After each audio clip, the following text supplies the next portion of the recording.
Hello guys, म आज चाहिँ के भन्न आएको भन्दाखेरि मैले चिउराको पकौडा बनाएको छु। सो चिउराको पकौडाको रेसिपी सेयर गर्न आएको। मेरो भिडियो मन परेमा लाइक अनि सब्सक्राइब गरिदिनु। बाई।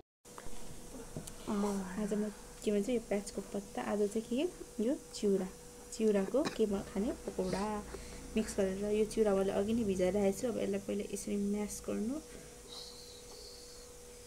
यसरी हल्का म्यास गरेपछि राख्नु। अनि त्यसपछि प्याजको पत्ता छ अनि मैले यसकै मुनिबाट स्प्यान काटेर राखेको प्याज र अलिकति खोर्सानी छ। अनि मैले यहाँ चाहिँ के भन्छ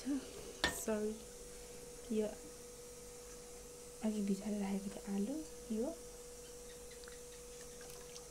लगाएँ।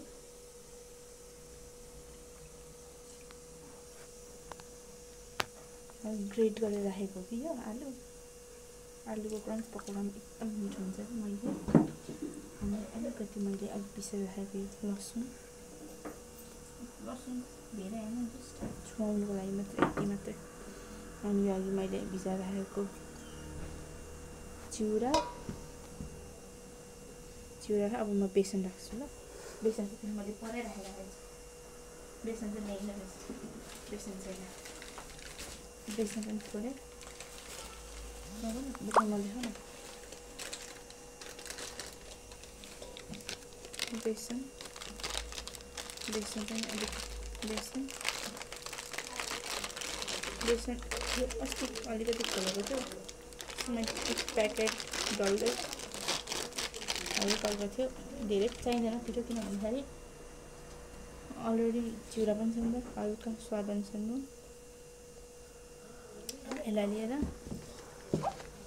मुस्ने यसरी हल्का पानी लिनुहोस्। यसरी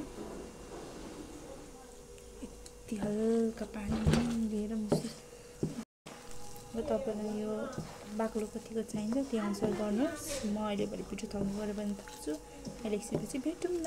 बाई बाई बाई। सो मैले चाहिँ पकौडा बनाउन आँटेको छु। फर्स्टमा मैले त्यो तेल तताएर मैले हातैले अलिअलि सानो पारेर, किनभने मलाई चाहिँ कि चम्चाले लगाएको चित्त बुझ्दैन, हातैले लगाएको मात्रै चित्त बुझ्छ। सो मैले यसरी अनि हातले लगाएपछि एकछिन खरिनुपर्छ। एकछिन यसरी खरिएपछि चाहिँ मैले के गरेँ, राखेँ यसरी। डोन्ट माइन्ड माई भोइस है गाइस, किनभने मलाई यस्तो मर्की लागिरहेछ नि।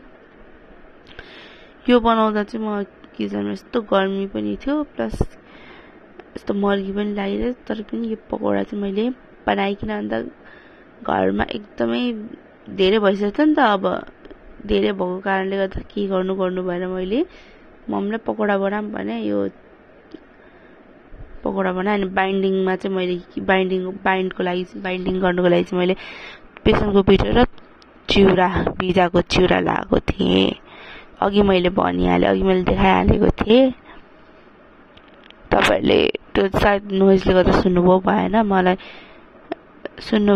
भएको थिएन भने चाहिँ मैले फेरि पनि एक्सप्लेन गरिदिएँ। यसरी एकछिन राख्नु दिने, एकछिन खरिनु दिने, खरिन्छ अनि खरिन्छसम्म एकछिन बस्ने। यतिको रातो भएपछि मैले निकालिदिएँ।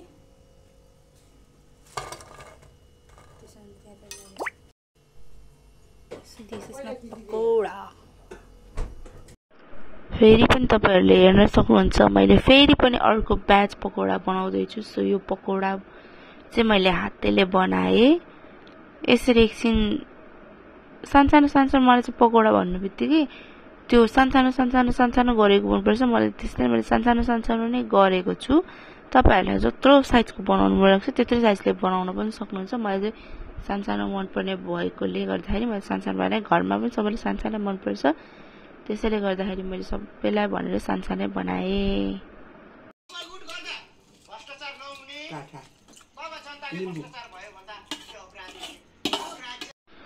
तपाईहरु हेर्न सक्नुहुन्छ मैले यसरी कस्तो मिठो भएको थियो भनेर मैले यसरी खाएँ नि, यसरी कस्तो मिठो भएको थियो। मैले कति धेरै खाएँ हिजो पकौडा भनेर। मैले खाएकोबाट हेर्न सक्नुहुन्छ कति मिठो थियो भनेर। फेरि पनि म बनाउन चाहन्छु अर्कोचोटि, किनभने घरमा एकदमै धेरै प्याजको पत्ता फेरि पनि मम्मीले लिएर आउनु भएको छ। मम्मीको आफ्नै बारी छ, आफ्नै बारीबाट आफ्नै बारीको अर्ग्यानिक खान पाउँदा एकदमै राम्रो लाग्छ। आफ्नै बारीको। By by by.